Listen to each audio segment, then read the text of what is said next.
Hello, this is Gamer Bhoy talking to you on Gamer Bhoy Gaming, where I play the games that you need to have. And welcome to another episode of Improv Review. And today we're going to be taking a look at the SEGA Mega Drive Classics Collection on Steam. The reason why I'm taking a look at this now is because they recently released a brand new update on the platform. The update revolves around a new feature which is called the Hub. The Hub is a virtual space that comes on when you boot the Mega Drive Collection up, and the virtual space is basically like a 90s kid's bedroom, and it's all in 3D, and you can look around, you can select different things from various locations, you can change the time of day, you can choose your games that you already own from a shelf that gradually gets bigger the more games you own, and there is a CRT standard definition television which sits there with a Mega Drive beneath it, allows you to select your games, and when you select your games, the game cartridge is opened and it's put into the game console, and it comes up on the digital or virtual television. It's supposed to give that little bit of authenticity, and I can see exactly where they're coming from. Personally, I think the update is a great addition to the once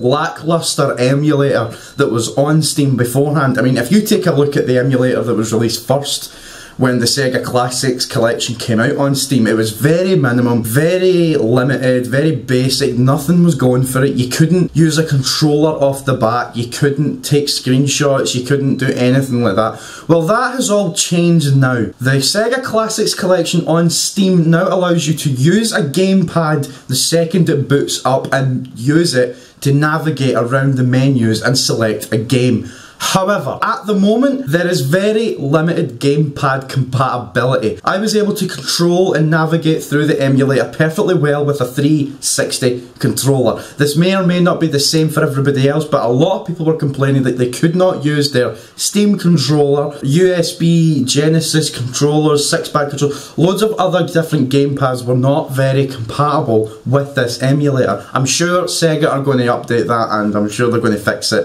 eventually, but as it stands, the Xbox 360 controller is the best controller I've used on it in regards to compatibility. And there was also slight optimization issues as well that I found. If you go into the virtual space, you can go into the display settings, and what you can do is, as well as change the time of day and whatnot, you can change the graphical fidelity of the virtual bedroom that you're in. And if you go to the graphical settings and put it to the highest, which I think is fantastic, it's kind of makes it look really nice, but it lags a little bit. There was a lot of slowdown when navigating around it, and when I turned a Mega Drive game on, there was a hell of a lot of slowdown, a lot of button delays, a lot of button input lag. But if you turned the graphic settings down to its lowest, the room might look a little bit less graphically lovely looking, there'll be a bit more jaggies, but the games run better, and I think that is what you should be aiming for. Personally, I have the graphics of the bedroom set right down to low. I see no point in putting those graphics all the way up if I'm going to be looking at the bedroom for, at the most,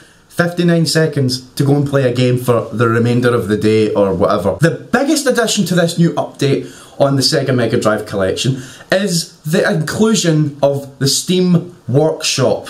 Now, the Steam Workshop, as many Steam users and console users alike already know, that it is the platform for modders to create their craft and share it to everybody else for them to use. Steam, or SEGA, has incorporated this in their brand new update, which allows people to upload and share their hacks, mods for various different SEGA Mega Drive games. Now, most of these hacks and ROMs have been already widely available worldwide, because you could use them on various different emulators, like the Gens emulator, the Kega Fusion emulator.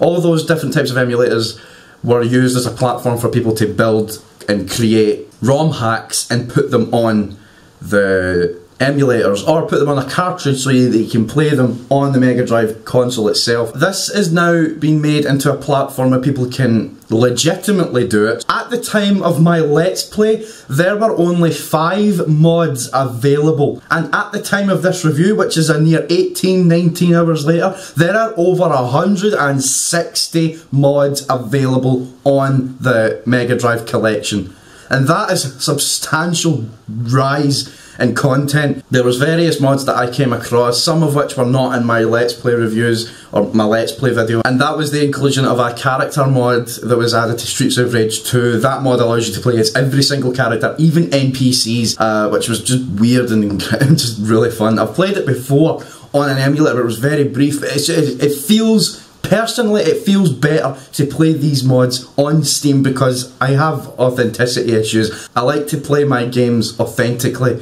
I don't like playing them downloaded or torrented or pirated or anything like that. It doesn't feel right to me. So for me personally, this is a great addition to Steam and a great addition to people who already owned these SEGA games and didn't get much out of them. Another gripe I have with this collection and this update is that they didn't really include a lot of things that people were clamouring for or people would have liked to see. There's no achievements for any of the games. I don't really care for achievements that much, but they are incentive for people to replay the games or play them through to the end. Some people will play a game, complete it, and then never go back to it. But some people like to play their games, complete them, and then go back and do something else. But if there's an achievement involved, it's incentive. I'm not an achievement junkie, but I do use achievements as incentive. And I think it would be a great addition for people to have achievements on this collection. Why not leaderboards? There's no online compatibility with this at all. There are no online leaderboards. There's no online co-op. There's none of that. And because it's on Steam and a PC platform where there's emulators everywhere, I hoped there might have been a little bit of online co-op. And especially leaderboards. Leaderboards would be a fantastic addition to this. So it's a bit of a balance. It's brilliant in some ways, but bad in others. It's a bit of a mix. I really like the new update, and it has huge potential to be fantastic. It's early days. It's already good enough as it is. But there are things wrong with it that need addressed. I remember I was going through my library of games, and although I have every single Mega Drive game available on Steam, there were a couple of games, or a few, that were not in my hub, or were not in my collection, even though I already paid for them on Steam, and it says they are already in your library. Those games are Sonic 2, Eternal Champions, which personally I was really looking forward to the most to play. I love that game. Fatal Labyrinth is another game which people were complaining wasn't in their library. I don't think it's in my library. So all in all, while it's a fantastic update and a potentially brilliant thing to happen to this collection, it has a lot of things wrong with it that need addressed. And at the time of this review, Sega have actually taken note of it. Within 6 hours of the emulator being updated, Sega have taken note of all the complaints that people have had, and as far as we're concerned, they are working to fix the problems that we're having,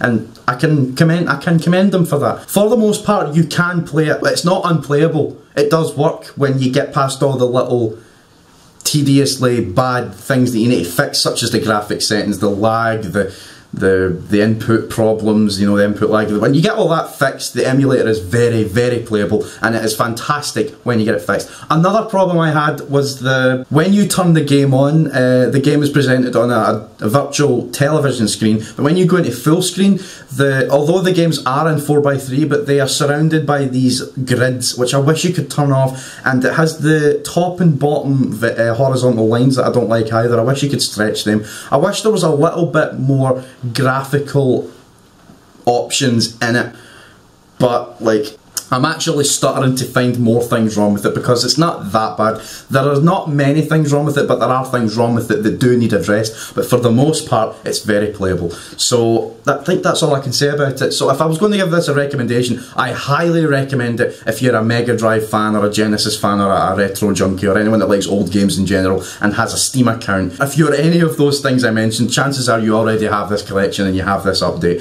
So yep, that's pretty much all I could say about it, so I do highly recommend it. It needs fixed, but it's brilliant for the most part. So that's it. Thanks very much for watching this episode of Improv Review. This has been Gamer Bhoy talking here on Gamer Bhoy Gaming, where I play the games that you need to have. Thanks again for watching, and I will see you on the next video.